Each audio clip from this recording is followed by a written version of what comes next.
Patricia Cleary, the healthcare whistleblower turned documentary filmmaker whose story is behind the Healthcare Mafia documentary, exposing Citrus Healthcare's Medicare Advantage fraud and my conviction under the Healthcare Mafia. So in this teaser, we are talking about the Spring Hill Gang and its focus on Mirra's Healthcare's use of a lawsuit to stifle my First Amendment right to free speech and to whistleblow.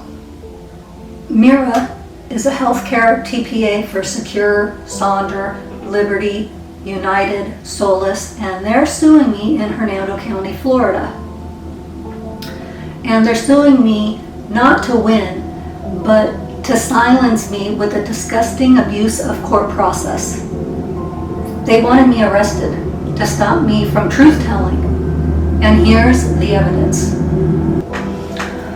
Mirra hired me as a contractor with no vetting, no inquiry into my background, no Florida fingerprint clearinghouse checks, no Google name search, no website, no promotional materials, despite a prior conviction for identity theft and an active warrant.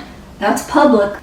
They handed me full access to protected health information for all of their health plans. Then, when I terminated the contract, they left it exposed for more than 20 days after I ended the contract on August 25th, 2025, breaking HIPAA's security rule. So I reported this to the Office of Civil Rights and filed an IRS whistleblower Form 211 exposing their W-9s and the denials and their tax dodging, their dodging tax laws. Their response? A baseless lawsuit claiming I violated an NDA and committed extortion over my final invoice demand. First, they denied all of the invoice, then said they would pay a partial payment. Then they claimed the audit wasn't authorized. When we showed them proof, they claimed there was not authority to hire an auditor. When we showed them proof, then they said the work wasn't done. It's a moving target to get paid with this company. But ultimately now, they are saying it's just plain old extortion. The court filings expose their real game. On October 7, 2025, Mirra attorneys Scott Frick and George Angeliadis, I think I said that name right, filed a 7-page objection showing to my request for a video hearing, demanding I appear in person. They cite my aliases, which are really my married last name, my mother's maiden name, and my given name. My prior criminal convictions, they include my last appearance and my documentary, proving that they know my public warrant status. Yet they pushed for a hearing to trigger an arrest. In other words, they were attempting to secure an arrest by using the court. This isn't about their non-disclosure agreement. It's about a deliberate trap to silence my whistleblowing. It's abuse of process. It's spitting in the face of the Hernando County Court. So what's abuse of process? Abuse of process is a tort under Florida law where a party misuses legal process by, let's say, a court summons, a hearing, a lawsuit for an improper purpose, causing harm to another. Unlike malicious prosecution, which requires proving a case was filed without probable cause and ended in your favor, abuse of process focuses on the misuse of a specific legal procedure within a case, regardless of the case's outcome. So in this case, they issued a legal process, right? They ordered a hearing by filing an injunction, and that was properly issued. But they did it for improper purpose. The process was used for a purpose other than its intended legal function, such as harassment, coercion, or silencing speech. And it's willful misuse. The misuse was intentional, not accidental. And it results in harm. So the misuse caused damages, sometimes legal costs, sometimes emotional distress, and then reputational harm. It can be any of those things. But how does it apply to me and the application to my case? Mirra's attorneys filed a motion demanding that I appear in person when I filed for a request for a video hearing for the purpose of triggering an arrest. Their objections that they put in this motion cited my previous names or my aliases and the documentary efforts under the Healthcare Mafia documentary. They cite the last court appearance. That implies like knowledge of an active warrant because it attaches it, like you could see it in the document. And then they demanded an in-person attendance despite my current hardship. And it suggests a deliberate attempt to trigger an arrest, not advance their NDA or their breach or their extortion claims.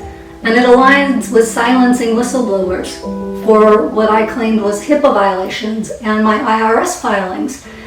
And really it's about their attempt to just silence people who are showing how that company is run. Here's the kicker. Their objections lacked cause, which permits for a video hearing for non-evidentiary matters, unless compelling reasons exist. There are speculative claims where they claim that it was ineffective evidence presentation, fear of me recording and focusing on my public legal status shows intent to leverage the warrant, not litigate the merits of their argument.